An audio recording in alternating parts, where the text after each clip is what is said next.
Je vous informe que j'ai reçu de M. Jean-Luc Mélenchon et des membres du groupe de la France Insoumise une motion de rejet préalable déposée en application de l'article 91, alinéa 5 du règlement. Je crois que c'est M. Éric Coquerel qui va la défendre pour une durée maximum de 30 minutes. Monsieur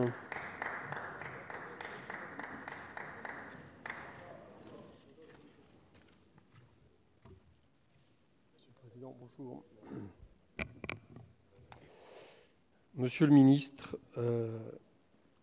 Monsieur le Président de la Commission, Monsieur le rapporteur, mes quelques collègues présents, qui disent tout le succès de ce printemps d'évaluation, à travers cette motion de rejet du projet de loi de règlement des comptes 2017, je souhaite en réalité aussi dresser un bilan, le premier bilan d'un an de gouvernement et sur ces mesures budgétaire et fiscale, à partir, certes, d'un budget dont ce gouvernement n'a pas la responsabilité, mais dont j'observe quand même que le président de la République actuelle avait une quelque importance dans l'ancien gouvernement.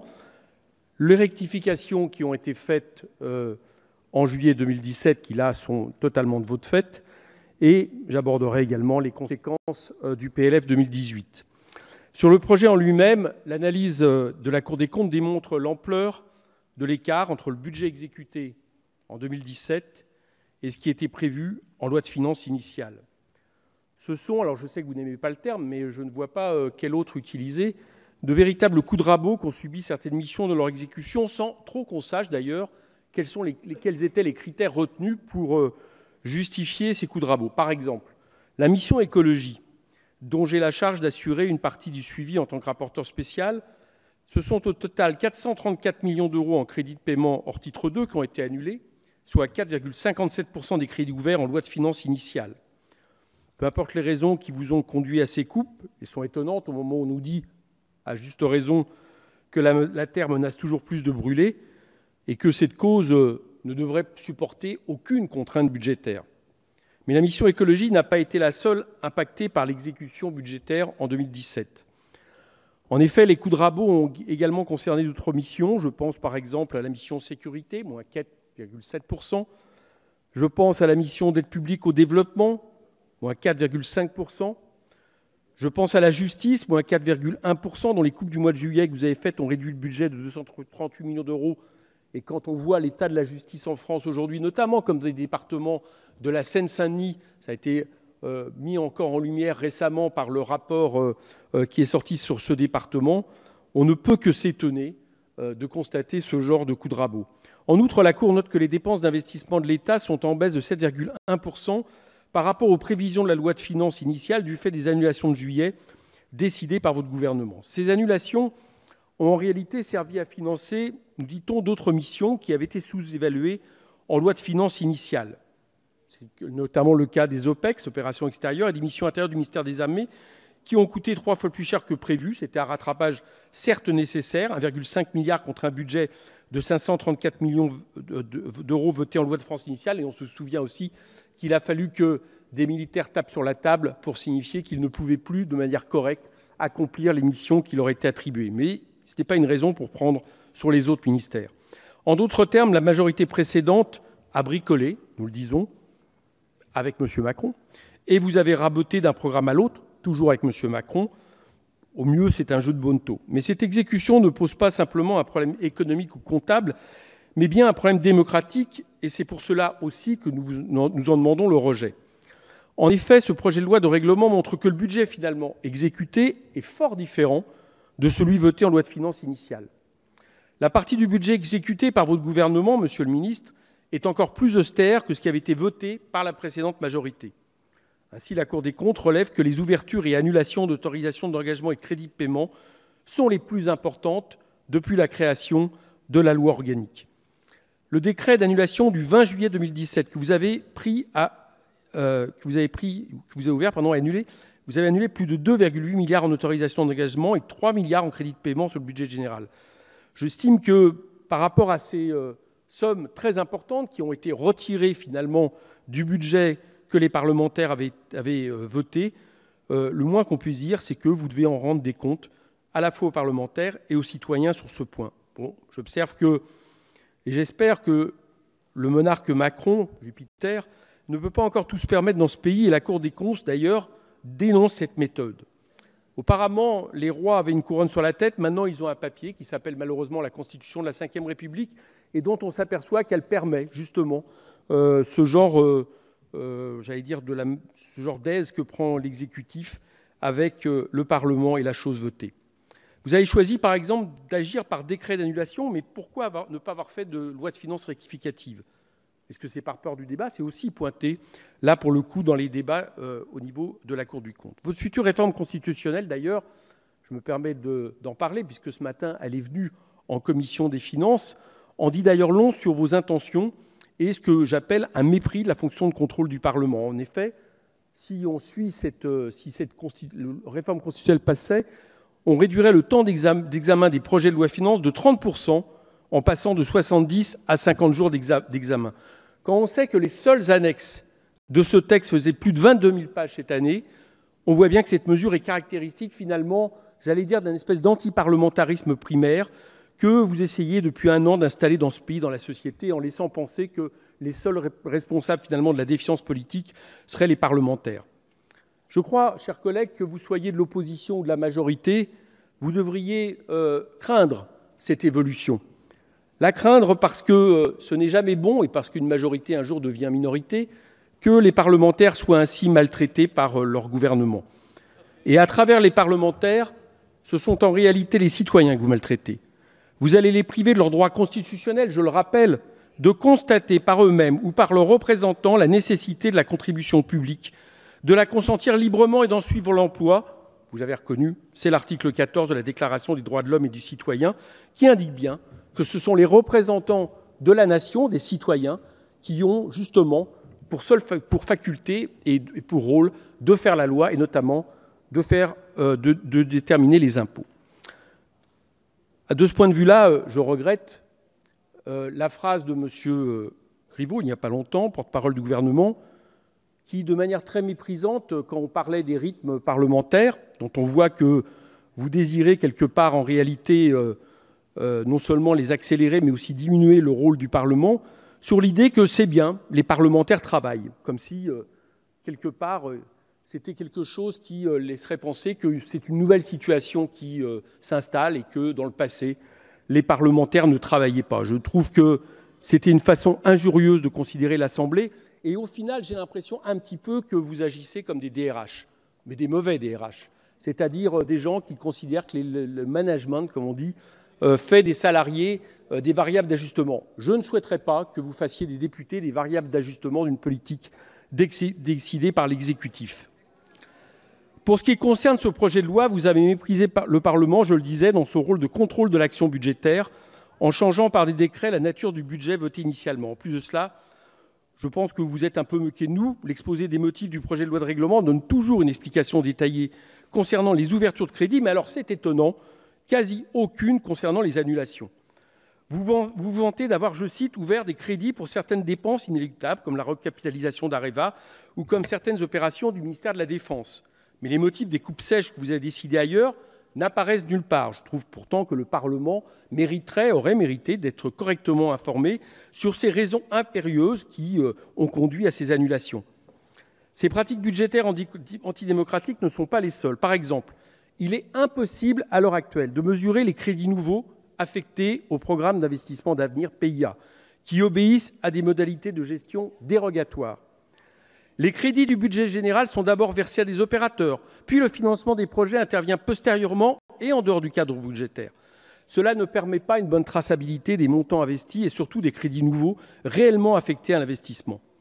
Là encore, la Cour des comptes dénonce, je cite, des entorses récurrentes aux grands principes budgétaires. Par exemple, le recours par la précédente majorité à des fonds sans personnalité juridique, comme le fonds d'aide à l'innovation ou encore des enveloppes spéciales pour la transition énergétique. Ces fonds sont une source d'opacité et de contournement des règles budgétaires. Ces deux pratiques méconnaissent largement les enjeux qui s'attachent aux principes d'universalité, d'annualité, de spécialité et de sincérité du budget. Enfin, et ce n'est pas un petit morceau, la Cour des comptes épingle des dépenses fiscales en hausse permanente et hors de tout contrôle. La Cour relève des dépenses fiscales, notamment de ce qu'on appelle les niches fiscales. 93 milliards d'euros en 2017, soit 5,4 milliards de plus qu'en 2016. Et on nous annonce déjà pour l'année prochaine 100 milliards. Cette inflation, on la connaît, elle touche pourtant des niches dont, là encore, la Cour des comptes se questionne sur leur opportunité. Je pense à la niche Pinel, le dispositif Cellier, niche Pinel et le dispositif Cellier qui coûte 3,4 milliards. Je pense au crédit impôt recherche, moins 5,5 milliards d'euros, en lieu et place en réalité d'un véritable service public de la recherche qui a largement été malheureusement saboté depuis plusieurs années. Je pense aussi évidemment aux 16,5 milliards gâchés au titre du CICE, pour un coût unitaire d'emploi, selon que l'on estime le nombre d'emplois préservés, plutôt créés, entre 300 et 600 000 euros à l'année. C'est un record. Et là, j'observe que dans les travées des assemblées qui ont décidé du CICE, il est maintenant peu de gens pour le défendre. Alors, comme on ne veut plus le défendre, on décide de le pérenniser, mais le problème sera le même avec de l'argent qui est donné sans contrainte et sans aucun contrôle. Il est temps donc de mettre un bon coup de balai dans les niches fiscales inutiles qui sont de véritables gouffres financiers pour l'État. Si nous ne partageons évidemment pas l'avis général de la Cour des comptes, qui demande toujours plus de coups de rabot supplémentaires par rapport à une orthodoxie budgétaire que l'on connaît, force est de constater qu'elle pointe par contre de graves irrégularités de gestion de l'exécution budgétaire qui, là aussi, en justifie le rejet. Ce budget, finalement, a été à l'image de ce qu'est la politique de ce gouvernement et du précédent.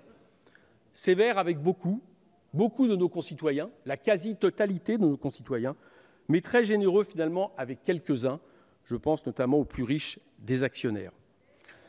Pour preuve, le budget 2017 a été particulièrement dur envers les collectivités territoriales, puisque les transferts ont baissé de 3 milliards d'euros.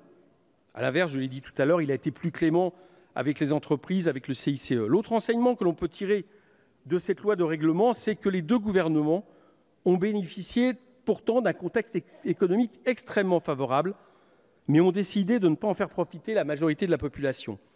Avec un taux de croissance de 2,2% contre 1,5% estimé au moment de la loi de finances initiale, ce sont 5,5 milliards de recettes fiscales supplémentaires qui sont rentrées dans les caisses de l'État. Et force est de constater, et c'est notre crainte, puisque d'ailleurs l'étude de l'INSEE qui a été présentée il y a peu en commission des finances et qui commence aujourd'hui à sortir dans la presse indique, c'est que non seulement cette croissance n'est en rien due aux politiques qui ont été menées, que ce soit par le gouvernement précédent ou celui-ci, mais bien évidemment totalement à un environnement économique mondial, cyclique, j'allais dire, bien connu dans les phases cycliques du capitalisme, même quand il est financiarisé, qui l'a permis. En 2017, ainsi, la croissance mondiale a été 3,7% et la croissance de la zone euro de 2,5% avec un prix du baril de pétrole encore bas. Avec ces recettes supplémentaires, on aurait pu se dire que les deux gouvernements qui se sont succédés allaient les utiliser pour réduire les inégalités, les investir dans l'économie réelle, dans le pouvoir d'achat. Il n'en a rien été. Et pour cause, vous avez finalement décidé d'utiliser ces recettes pour améliorer les soldes budgétaires conformément aux injonctions de Bruxelles. Je sais là que quand j'énonce ces choses, c'est le choix d'une alternative, celle que nous défendons avec France Insoumise, et que dans tous les bancs ici de l'Assemblée, on défend cette orthodoxie budgétaire qui voudrait que finalement le seul critère qui vaille en dernier lieu soit la question de la dette et des déficits à réduire forcément en dessous de 3%, tel que la règle d'or l'a édicté, mais sans même analyser la nature de la dette, la différence entre une dette, par exemple, pour les générations à venir, ou des dettes comme celle de 2008 qui a servi à recapitaliser les banques après la crise des subprimes et qui continue à peser très cher, ou en tout cas qu'on pesait très cher dans l'économie française. Vu l'importance des coups de rabot qui ont été faits, malgré 5,5 milliards de recettes supplémentaires, je l'ai dit, on peut craindre le pire si les prévisions des recettes sont finalement plus basses que prévues dans les exercices à venir. Et c'est d'ailleurs, là encore, ce que l'INSEE annonce. Alors j'ai entendu M. Vers tout à l'heure espérer que les chiffres sortis par l'INSEE ne sont que provisoires. Je vous le dis, cher Président, je suis très inquiet. Je suis très inquiet parce qu'il me semble malheureusement qu'on est plus près de la prochaine crise financière que d'années de succession, d'années de relance de l'activité et de croissance maintenue. Tout simplement parce que ce qui a créé la crise des subprimes en 2008 est toujours effectivement présent. C'est-à-dire ce différentiel toujours plus important entre l'économie réelle et les bulles spéculatives que nous voyons gonfler sans que, quelque part, les gouvernements agissent. Au contraire même, puisqu'on l'a vu, c'est la logique de votre politique à travers, j'allais dire, ces milliards donnés finalement aux actionnaires sans contrepartie. Vous la créez vous-même, vous la développez vous-même, avec tous les risques que l'on connaît. Ces chiffres de l'INSEE annoncent des choses très précises au premier trimestre. À nouveau, l'augmentation du chômage, plus 0,3%. À la fin de l'année 2017, j'entendais pourtant venant du gouvernement déjà un espèce de cocorico ravi, expliquant que c'était la politique menée qui commençait à donner ses résultats. On voit malheureusement que dès lors qu'au niveau international, le climat économique s'infléchit, eh bien ça s'infléchit également en France. Plus 0,3% de chômage, la baisse de la consommation populaire au premier trimestre 2018 et également la baisse de confiance dans les entreprises, pas seulement en France, ça c'est vrai. Elle est vraie dans toute la zone euro, mais qui montre que, là encore, nous sommes malheureusement, très certainement, à la veille de nouveaux fléchissements de l'activité économique, pour ne pas dire de crise. Je dis malheureusement parce que ce n'est pas ce que nous pouvons souhaiter à nos concitoyens, mais à un moment donné, il faut avoir autre chose que de la cécité pour ne pas voir ce qui est en train d'arriver, pour les raisons que j'ai expliquées tout à l'heure. Résultat, le climat économique qui reflétait le niveau d'activité très élevé en décembre, je l'ai dit, s'est replié.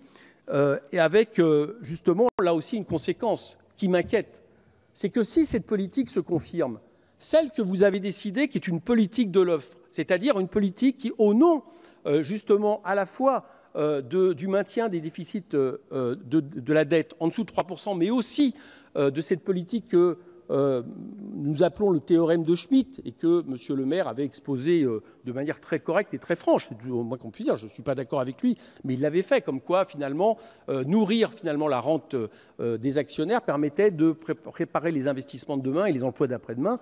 Je dis que le théorème de Schmitt parce que c'était Helmut Schmitt en 1974 qui avait énoncé ce qui ne s'est jamais révélé vrai, mais au nom de cette double politique, j'ai bien peur qu'en réalité, vous prépariez des lendemains qui déchantent et vous prépariez une économie française fort mal préparée justement pour affronter ce qui serait un choc financier supplémentaire. Sur ce point, les plans de relance monétaire et budgétaire que certains États ont mis en place, j'observe qu'ils ont permis que la récession débutée en 2017 ne se transforme pas en dépression, même si les dirigeants européens ont refusé de reconnaître ce rôle positif de l'intervention publique. Je pense notamment aux milliards qui ont été injectés dans la politique économique aux États-Unis ou au Japon. Et ce qu'on a constaté, c'est qu'à l'inverse, c'est les pays qui ont été le plus loin dans l'austérité budgétaire, comme la Grèce, le Portugal, l'Espagne, contraints, j'allais dire, par la Troïka, ont connu une véritable période de dépression économique qui est, quoi qu'on dise, dont ils ne sont pas sortis. Et il ne faut pas voir autrement, d'ailleurs, la situation que nous connaissons aujourd'hui politique en Italie. Je voudrais rappeler à mes collègues qui n'ont que le mot à la bouche de dire qu'il faut baisser toujours les dépenses publiques, c'est qu'entre 2009 et 2015, si les feux de l'économie française ne sont pas rentrés en récession, c'est parce que la dépense publique, justement, parce que ce sont aussi des recettes, a permis qu'elle ne rentre pas en récession quand le marché privé, lui, était atone. Il est évident qu'à partir du moment où vous faites des coupes dans ces budgets, alors certes, on me dira ce sont des fausses coupes parce qu'en réalité, ça augmente, sauf qu'on sait les uns et les autres que ça n'augmente pas à la hauteur, justement, des prévisions, j'allais dire, d'accroissement naturel de la population, des besoins, etc. Ces coupes budgétaires, ces attaques que vous faites frontales vis-à-vis des dépenses publiques, eh bien, nous allons en pâtir, j'allais dire, de manière forte. Et je crains fort que nous n'ayons pas, dans ces cas-là, le matelas qui a permis d'amortir un tant soit peu la crise de 2008 en France, pour les raisons que j'ai dit. Au lieu de renforcer l'État pour soutenir l'activité, vous l'affaiblissez, j'ai dit, par des coupes budgétaires et maintenant par des privatisations annoncées. Votre gouvernement a déjà bradé une partie d'Engie en septembre de l'année dernière, en vantant en plus ses actions au-dessous des prix du marché. Votre politique aujourd'hui doit se continuer à travers la loi PAC. Vous annoncez engager poursuivre la privatisation d'Engie et engager celle de la Française des Jeux et d'Aéroports de Paris, qui sont non seulement des fautes par rapport à des entreprises absolument stratégiques, je pense notamment aux aéroports de Paris, parmi les plus importants en Europe d'un point de vue de la sécurité aérienne, de la sécurité tout court, que l'État, quelque part, estime que c'est le marché privé, pourquoi pas les Chinois, c'est ce qui s'est passé à Toulouse, que ce soit le marché privé qui se charge de cette sécurité, me laisse pantois. Mais alors ce qui me laisse encore plus pantois, c'est qu'en réalité, vous organisez une fort mauvaise affaire pour l'État. Parce que chacun sait que le prix de vente de ces entreprises que vous allez mettre dans un fonds d'innovation, Chacun sait que les taux d'intérêt de ces fonds d'innovation seront inférieurs à ce que rapportent aujourd'hui les actions pour l'État dans ces mêmes entreprises. Le calcul de ce point de vue-là est arithmétiquement imbattable. Et donc vous nous préparez en réalité des privatisations dont je suis sûr que dans quelques années, sur tous les bancs de l'Assemblée, nous dirons mais pourquoi ils ont fait ça, comme nous nous demandons à un moment donné pourquoi ont été privatisées les autoroutes, ce qui a fait que d'ailleurs c'est un des seuls amendements que nous avons réussi à faire passer au moment de la loi de finances, parce que personne aujourd'hui n'ose défendre la privatisation des autoroutes, vu ce que ça a coûté à l'État français. À côté de ça, il y a la hausse de la CSG, la baisse des APL de 5 €, dont nous avons appris en catimini qu'ils ne seraient même plus indexés, ce qui d'ailleurs a débouché ensuite en répercussion sur la loi Elan, c'est-à-dire sur une loi, n'en doutons pas, qui est une loi de casse en réalité du logement social, puisque pour refinancer les bailleurs, vous allez les obliger à vendre des pans entiers des logements sociaux, y compris dans les villes qui ne respectent pas la loi SRU et qui sont carencées. C'est le débat que nous avons eu ici il y a 2 semaines. Vous annoncez une nouvelle baisse l'année prochaine et le gel du point d'indice des fonctionnaires, qui sont autant de mesures, là aussi, qui nuisent à la consommation et à l'activité économique. Je l'ai expliqué tout à l'heure, j'en ai expliqué le processus. De même, l'appauvrissement continu des couches moyennes et populaires, pour lesquelles vous ne faites rien, va largement aggraver cette tendance. La demande baisse, je l'ai dit, la production freine dangereusement, la consommation populaire diminue, la pauvreté et les inégalités gagnent du terrain, elles sont toujours plus importantes. Voilà les premiers résultats à la fois vos correctifs sur le budget 2017 et de votre projet de loi de finances 2018. En plus de ça, vous nous disiez qu'il faut attendre les mesures soi-disant sociales. Elles vont arriver, nous dit-on. J'observe que les actionnaires n'ont pas eu beaucoup à attendre pour qu'on leur fasse le cadeau de l'ISF ou le cadeau de la flat tax, mais manifestement, il y a des impatiences qui sont très inégales et très différentes en France, selon qu'on soit pauvre ou qu'on soit riche. Vous osez aussi nous dire que les minima sociaux, un célèbre noctambule qui s'est réveillé pour faire une vidéo, coûtent un pognon dingue. Je vais vous dire, moi, ce qui coûte un pognon dingue. Ce qui coûte un pognon dingue, monsieur le ministre, ce sont les 3,5 milliards d'euros de la suppression de l'impôt sur la fortune pour les quelques milliers de personnes. Ce qui coûte un pognon dingue, ce sont les 5 milliards que va nous coûter la flat tax. Et encore, on est très certainement loin du chiffre à la fin de cette flat tax, du fait de l'effet d'aubaine qu'elle va permettre pour tous ceux qui, jusqu'à maintenant, au cadre dirigeant, se payaient par exemple en salaire au lieu de se payer en dividendes. Ce qui coûte un pognon dingue, c'est la baisse de l'impôt sur les bénéfices des entreprises qui continue en plus de bénéficier de tout un tas de niches fiscales. Ce qui coûte un pognon dingue, c'est la suppression, si vous allez jusqu'au bout, de l'exit tax qui, quoi qu'on dise, contrairement à ce qu'on nous a dit, n'a pas rapporté seulement 70 millions d'euros depuis 2012, mais, et là encore, ça nous a été démontré de manière lumineuse il y a quelques jours en commission des finances, entre 2 et 6 milliards, si l'on tient compte effectivement de ce que ça a sûrement empêché comme évasion, enfin en tout cas comme décidé de déplacement d'impôts à l'extérieur. Ce qui coûte un pognon dingue, c'est la suppression de la dernière tranche sur les salaires des traders que vous exprimez. Ce qui coûte un pognon dingue, c'est finalement tous ces actionnaires à qui vous n'avez de cesse je sais bien que cette vérité vous gêne, mais à qui vous n'avez de cesse de faire des cadeaux, comme vous l'avez fait tout au long de cette loi de finances 2018, et dont j'observe quelque part, malheureusement, qu'on a l'impression que votre politique ne fait qu'aggraver le nombre de pauvres et qu'enrichir un nombre toujours plus restreint de riches. Je vous assure que ce n'est pas là-dessus qu'on relance une économie. Et par-dessus tout, ce qui coûte un pognon de dingue à la société, c'est la pauvreté et les inégalités que vous laissez s'aggraver pendant que les riches se délectent de leurs cadeaux fiscaux. Votre inclinaison pour ces ultra-riches est pavée de l'enfer des 10 millions de pauvres dans ce pays. Et vous avez compris, chers collègues, vous avez compris, monsieur le ministre, que ce printemps de l'évaluation, malheureusement, je le crains, annonce des hivers rigoureux pour le pays. Merci. Je vous remercie. Monsieur le ministre, souhaitez-vous intervenir? Non. Monsieur, la commission souhaite-t-elle s'exprimer? Non. Sinon, je passe aux explications